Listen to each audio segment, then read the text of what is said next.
male, 60s. The voice of a man who has seen things. Before we begin, I want you to understand something. Every documentary you have ever watched about power, about wealth, about dynasties, about the invisible hands that shape the world, every single one of them got one thing wrong. The truly powerful do not hide in darkness. Darkness draws attention. Darkness invites speculation. The truly powerful hide in plain sight, in glass buildings, in quarterly reports, in charity galas and foundation dinners and handshakes photographed by no one. This is the story of one such family. This is the story of the Velmore dynasty. The year is 1742. The port city of Lunsbach, a fictional city, but one that could have existed in a dozen places across the European continent, is a city of noise. Sailors, merchants, creditors, thieves. Everyone is selling something. Everyone is owed something. Into this chaos steps one man. His name is Aldrich Velmore. He arrives with three things: a leather satchel containing 40 gold coins, a ledger, hand-stitched, already half full, recording debts owed to him by 7 European lords who had borrowed money during a conflict no history book remembers, and a philosophy, already fully formed at age 38, that would define his bloodline for the next 3 centuries. The philosophy was this: never own the thing, own the need for the thing. Professor Emilia Strand. What Aldrich Velmore understood, and I want to be precise here because most people get this wrong, is that money is not wealth.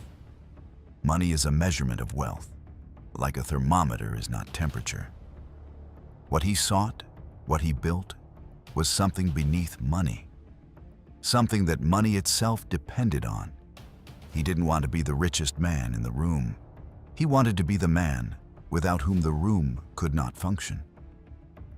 By the time Aldrich Velmore died in 1801, at the age of 97, in a bed that faced east, in a room that faced nothing, the Velmore banking house had financed 3 separate wars on 2 continents, had rebuilt the financial infrastructure of 2 nations after those wars ended, had purchased quietly and without fanfare the sovereign debt of one crumbling empire, which meant, functionally, that they owned the promise of that empire's future productivity. They did not sit at the table of power. They built the table, and then they rented it. People ask, how do you maintain control across generations? And the answer is actually very simple. You stop thinking about control. Control is fragile. Control requires enforcement. What you want, what we have always cultivated, is dependency. Not malicious dependency, not coercive dependency, structural dependency. The same way a city depends on its water pipes, not because someone is forcing them to, because the pipes are simply there, and removing them is unthinkable. The candle flame does not flicker. Nothing in this room moves. In the fictional financial district of the fictional city of Grandmere, population 4.2 million, GDP larger than several real nations, at the corner of Vielle Street and Throne Avenue stands the Velmore Consolidated House. Faye Morlan, senior analyst, 7 years at the column. People on the outside imagine, I know this because I imagined it too before I came here. They imagine some kind of war room, screens everywhere, someone barking orders, drama. Floor 8 is the quietest room I have ever been in. 30 lawyers. The loudest sound is a pen being uncapped. But what gets written in that room? I've seen a single paragraph from Floor 8 delay an infrastructure vote in a parliament I'm not allowed to name for 11 months. 11 months, one paragraph. On a normal trading floor, you react. Something happens in the world, you respond. Here, and I cannot stress this enough, by the time something happens in the world, we are already positioned for what happens after that. And after that, we don't trade on news. We trade on the conditions that will produce news 3 weeks from now. I once asked my supervisor how that was possible.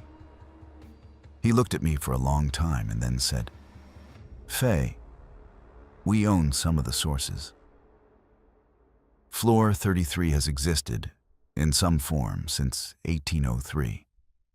Every significant transaction the Valmore consolidated structure has ever conducted is recorded here, by hand, in ink that the family has manufactured specifically for this purpose. An iron gall formula that does not fade, does not yellow, does not disappear. Not for legal purposes. Digital encryption would be more secure, not for nostalgia. But because, as Elara Valmore, the family's most formidable 20th century matriarch, reportedly said to a new hire on his first day, "Paper cannot be hacked. Paper cannot be remotely deleted. Paper exists in space, and anything that exists in space we can defend." We asked to see what is behind the vault door. We were told no. We asked what was behind the vault door. We were told the past. A room within the room, smaller, cooler, inside which sits a single locked box. What is in the box, no one we spoke to knows. The family, when asked, said only, "Everything has a foundation. The Valmauer family does not own governments." Let us be absolutely clear about that.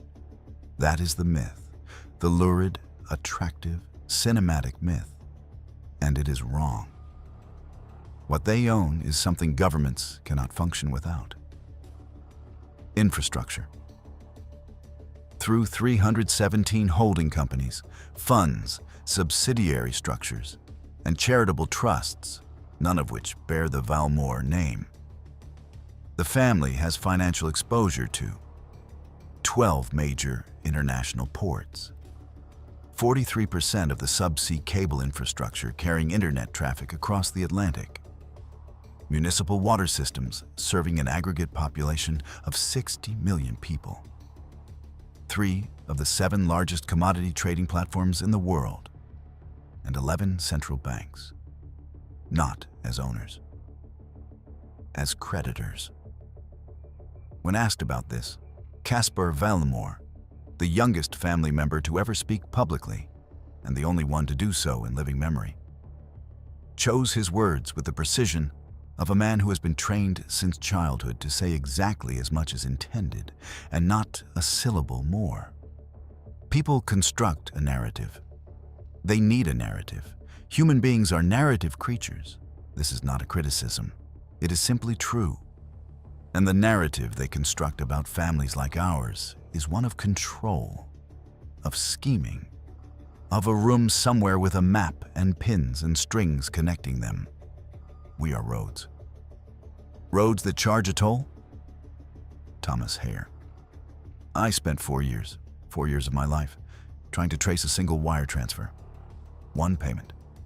From one entity to another entity.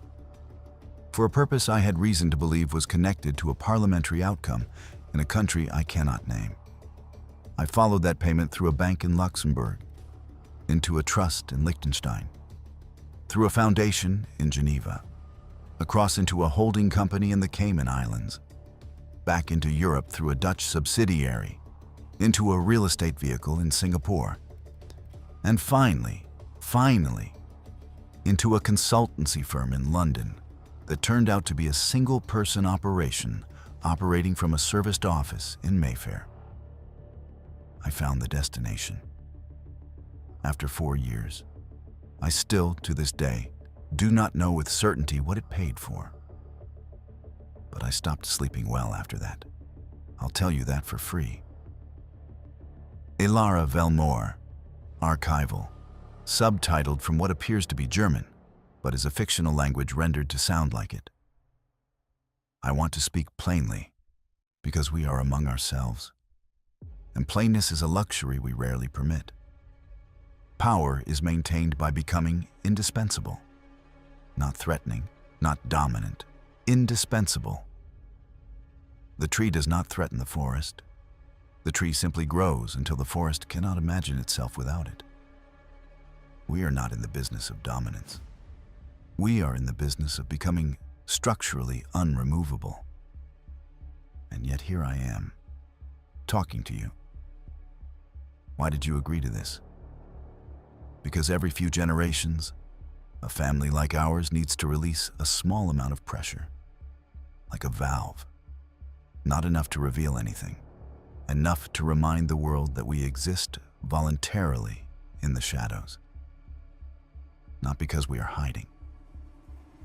And the answer, as far as I have been able to determine after 30 years of study, is they do, quietly, patiently, without a single press release. In the spring of a recent fictional year, an investigative journalist named Maren Voss published what she called the definitive account of the Velmore consolidated structure. 43,000 words, 2 years of reporting, sources on 4 continents. It published on a Monday morning. By Tuesday evening, legal notices had arrived from firms in 9 countries. By Thursday, the publication's parent company, a media group whose own ownership structure, it turned out, included a fund with indirect Velmore exposure, had placed the article under legal review. By the following Monday, it was gone. Not retracted. Gone. As though it had never existed. Maren Voss, when we reached her, agreed to speak for 30 seconds only. She said this: "What surprised me most, the thing I still think about every day, is how normal it all looks from the inside. The people who work in those structures, they go home to their families, they coach their kids' football teams. They are not monsters. They are not villains. Not the conspiracy, the normalcy." The column, the drone begins to pull back. Up and up and up. The tower shrinks. The city grows. We see how small even this enormous building is within the whole. The drone keeps rising. We see the city limits, the country. The cloud cover begins to obscure everything. And then, one by one, floor by floor, from the top down, the lights in the column go dark. Not the city, not the street lights, not the offices around it, just the column. As if, having been watched long enough, it simply decided to disappear.